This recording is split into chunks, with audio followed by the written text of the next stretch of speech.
Hi, and welcome to section 5, Building Advanced Models Easily with Layers.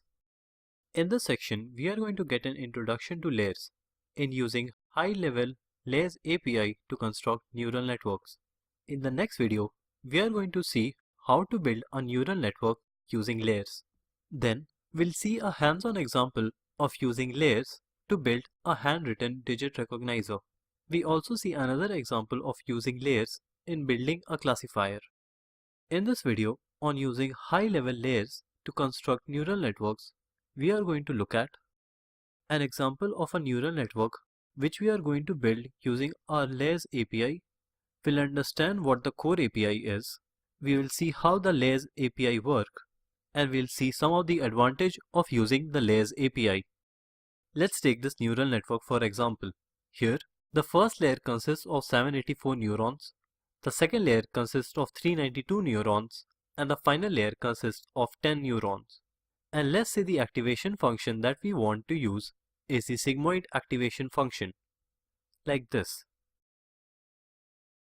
To create something like that in the core API, we will have to do something like this. We'll need to create a layer and write the expression using operations consisting of multiplication and addition, just like we saw during the examples in section 2. Now let's see how the layers API can make this process easier. The layers API is modeled after the Keras high-level library, which can be used to create models faster by making use of basic operations in TensorFlow. In a similar way, the layers API is a high-level API, which means it makes use of the core API in TensorFlow.js to build models. So the layers API sits on top of the core API in terms of its functionality. One of the important functions in TensorFlow.js layers API is the tf.sequential. This function allows us to create a sequential model. A sequential model means that the output of one layer is the input of the next layer. It is a simple stack of layers with no branching or skipping. Another popular method is the tf.model function, which consists of layers and other functions. Unlike tf.sequential, tf.model is more generic, supporting an arbitrary graph of layers. tf.sequential is less generic and supports only a linear stack of layers. Another important function in TensorFlow.js is the dense function. This function basically creates a dense layer, and by dense layer we mean a fully connected neural network layer, and the output is given by the activation of the dot product between the input and the weights and the summation of the bias, where activation is the element-wise activation function and the bias is the bias vector created by the layer. Here is an example of using the layers API, where we create a dense layer named dense layer 1, and we create it by doing dense layer 1 equals to tf.layer.dense and tell the number of input will be 10, and we'll be using the ReLU activation function. We create another layer called dense layer 2. Here the number of units is 2 and the activation function we are using is the softmax activation function, and for the output we just connect the previous two layers.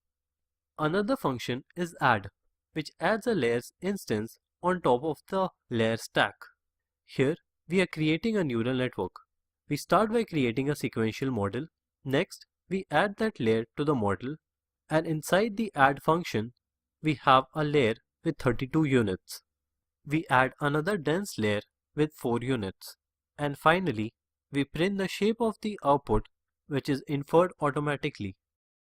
Another interesting function is a compile function. This function configures and prepares a model for training and evaluation. Compiling outputs the model with an optimizer, loss, or metrics.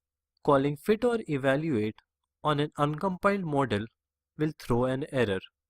Here, the config object specifies the loss function, the optimizer, and the metrics to be used for fitting and evaluating the model. Evaluate returns the loss value and metrics value for the model in test mode. Loss and metrics are specified during compile, which needs to happen before call to the evaluate function. Here we are creating a sequential model, where the number of units is 1 and the input shape is 10. And for the compile function, we are passing the optimizer as the stochastic gradient descent and the loss function as a mean squared error. And to get the result, we use model.evaluate and pass it the input values and finally print the result. So here in this example, you can see how we are sending the config values in compile. Another function which is widely used is the predict function. Here, it generates the output predictions for the input samples. The computation is done in batches like we would expect it to do. In this example, we are creating a sequential model, and for the predict function, we are passing the input and the batch size as well.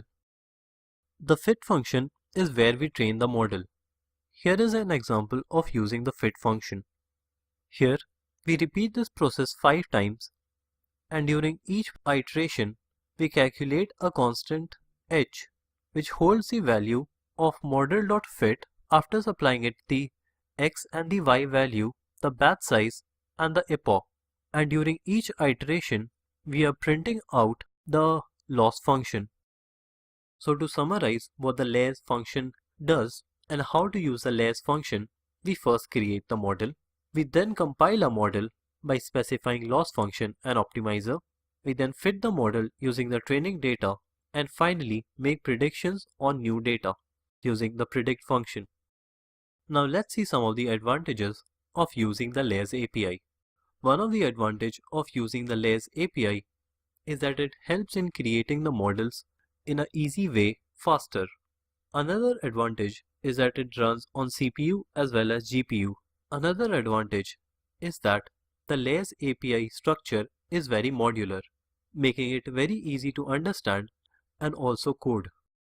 And in most of this course, you'll see us using the sequential model. It is simply a linear stack of neural network layers.